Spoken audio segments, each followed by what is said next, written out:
오늘은 손해배상금을 우리나라 법원에서는 어떻게 계산하는지에 대해서 실제로 제가 같이 계산하면서 알려드리도록 하겠습니다. 우선 영상을 시작하기 전에 이 말씀부터 드려야 될 것 같습니다. 만약 이 영상을 보시는 분들 중에 사고로 인해서 사망한 유족분들이라면 조심스럽게 제가 말씀을 드립니다. 유족분들의 슬픔을 위로하고 삼가 고인의 명복을 빕니다. 이제 오늘 주제에 대해서 제가 설명을 드리면요. 제가 이 계산식을 자세하게 알려드리는 이유는요. 교통사고로 억울하게 사망을 했고 그 사망으로 인해서 손해배상을 받아야 되는데요.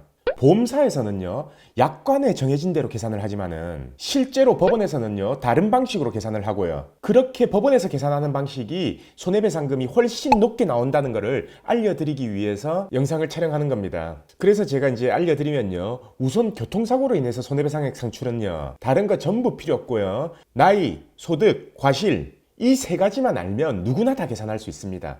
대법원에서는요, 얼마 전 전원 합의체 판결로 인해서 우리나라 소득의 가동기간을 60세에서 65세로 연장을 했습니다. 자, 그래서 제가 지금부터는요, 30세, 50세, 70세 이 세 가지로 계산을 한번 해볼 건데요. 우선 이 70세의 경우는요, 이미 법원에서 인정하는 소득의 가동기간이 지났기 때문에 사망으로 인해서 잃는 일실수입은 없다라고 판단을 합니다. 그래서 통상적으로는 위자료 1억 원 그리고 장례비 500만 원을 산정을 하게 되는 거죠.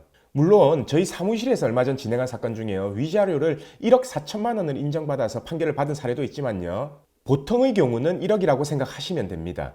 그리고 이제 30세를 기준으로 산정을 한번 해볼 건데요. 30세 같은 경우에 가동기간이 65세이기 때문에 35년의 가동기간이 남은 거죠. 그래서 이 35년의 개월수로는 420개월이 됩니다. 그래서 이 30세에 사망을 했다라고 하면요. 65세까지 벌어들일 소득이 있잖아요. 그거를 전부 다 잃어버리게 되는 거고 우리가 손해배상액을 산출할 때는 그 잃는 소득을 일실수입으로 계산을 합니다. 근데 법원에서도요, 이 일실수입을 계산할 때는요, 부상의 경우는 제외하고 사망의 경우는 노동능력 상실률 100%를 산정하는데요, 실질적으로 이렇게 일실수입, 즉 장래에 벌어들이는 소득에 대해서 이걸 벌기 위해서는 생활비를 쓴다라고 판단해요. 일실수입을 산정함에 있어서 생활비 공제를 3분의 1을 하게 됩니다. 그리고 두 번째가 생활비 공제 3분의 1을 함과 동시에 앞으로 35년간의 100%의 소득을 전부 다 산정을 하잖아요. 근데 35년 뒤의 소득까지 지금 현재 시점에서 계산해서 미리 다 받아버리는 거기 때문에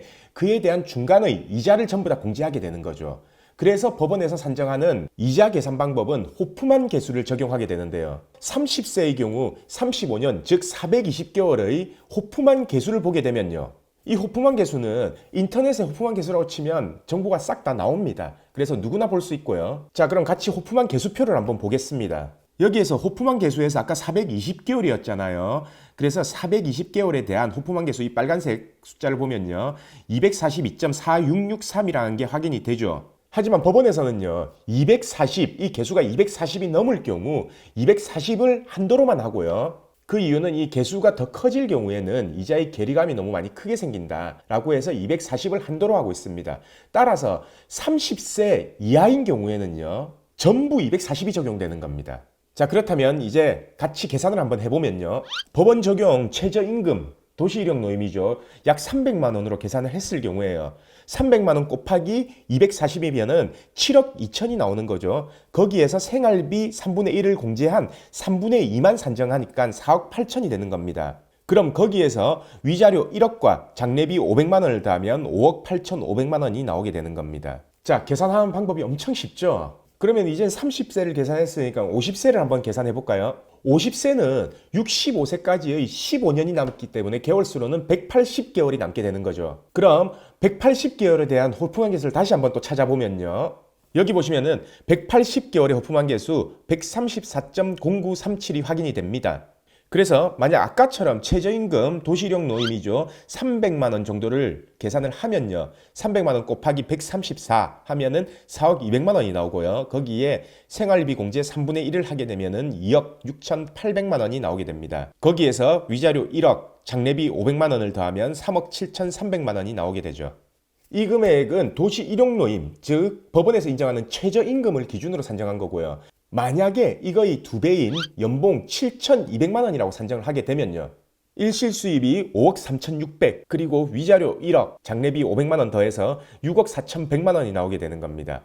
자, 방법, 이제 두 가지의 사례로 인해서 방법은 되게 쉽게 계산이 됐죠. 근데 여러분들도 지금 생각하시는 게 되게 이상하지 않나요? 30세 이하의 청년이나 학생이 사망하게 되면요, 5억 8천만 원 정도인데 50세의 연봉 7,200만 원이 받는 사람이 사망을 한다면은 6억 4천 정도가 되는 겁니다. 20년을 더 살고도 법원에서 인정하는 이 손해액 방식은 훨씬 더 높게 나오는 거죠. 이건 제가 생각해도요, 솔직히 불공평하고요, 조금 억울한 사안이다. 그래서 이 산출 방식에 대해서는 개선이 필요하다 이렇게 느끼는데요. 물론 지금 30세 이하라고 하더라도요, 나중에 50세가 됐을 경우 훨씬 더 높은 연봉, 훨씬 더 높은 소득을 받을 수 있는 거는 우리가 생각해 볼 수가 있거든요. 근데 사망했다라고 해서 지금 현재 소득이 아닌 미래에 가질 수 있는 기대 수익까지 전부 다 박탈시켜버린다 라는 것은 솔직히 저도 맞지 않다라고 판단됩니다. 솔직히 이렇게 사람이 사망했는데요, 이거는 지금 과실도 참작이 안 된 금액이에요. 이 손해배상금이 아파트 한 채 값도 못합니다.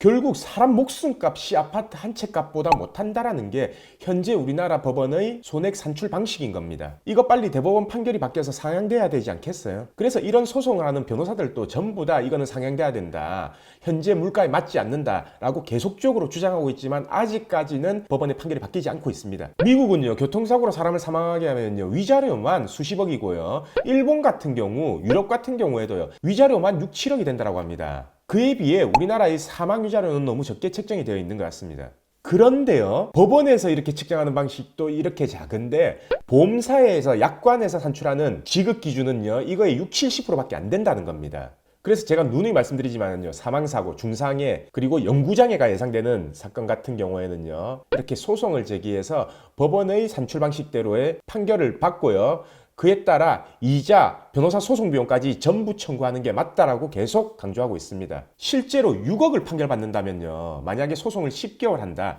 라고 하면은 이자하고 변호사 비용만 해도 한 5천만 원 가량 되거든요. 보통 사망사고 같은 경우에요, 교통사고 전문 변호사 기준으로도요, 수임료가 한 5%에서 7% 정도 되기 때문에 실제로 이자 비용, 변호사 비용 받는 것보다요, 더 작은 금액이 변호사 비용으로 지출된다라는 거죠.